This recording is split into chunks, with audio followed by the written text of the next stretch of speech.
সহি মুসলিমে আছে, যে ব্যক্তি মাহে রমজানের রোজা রাখার পর শাওয়াল মাসের মাত্র 6টা রোজা আদায় করবে, রাসূলুল্লাহ সাল্লাল্লাহু আলাইহি ওয়াসাল্লাম বলেন এই 6 রোজা আদায় করার কারণে আল্লাহ রাব্বুল আলামিন তাকে 1 বছর রোজা রাখার সওয়াব দান করবেন। কয় বছর? 1 বছর রোজা রাখার সওয়াব দান করবেন।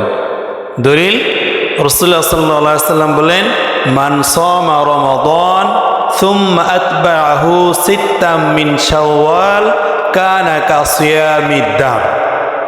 যে ব্যক্তি রমজানের রোজা রাখলো, এরপর শাওয়াল মাসের 6টা রোজা আদায় করলো, আল্লাহ পাক তাকে পরিপূর্ণ 1 বছর রোজা রাখার সওয়াব দান করবেন। সুবহানাল্লাহ। তাহলে এটা কিন্তু পুরো 1 বছর রোজা রাখার সওয়াব নেওয়াটা খুবই সহজ।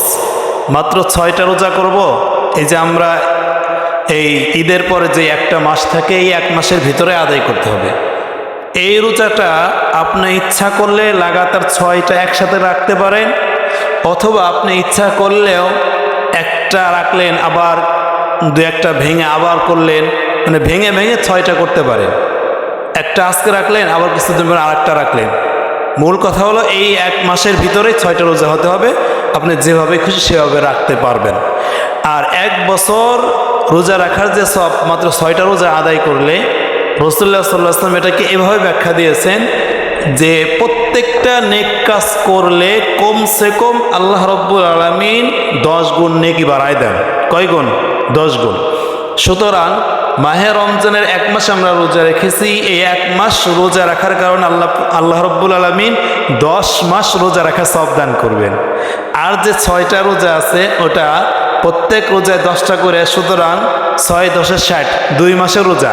এই টোটাল হচ্ছে 12 মাসের রোজার সওয়াব দান করবেন আল্লাহ তাআলা। সুতরাং এই অফার, এই সুযোগ আমরা কেউ ছাড়বো না। সকলেই আমরা এই রোজাটা রাখার নিয়ত করব এবং চেষ্টা করব এবং রাখবো ইনশাআল্লাহ।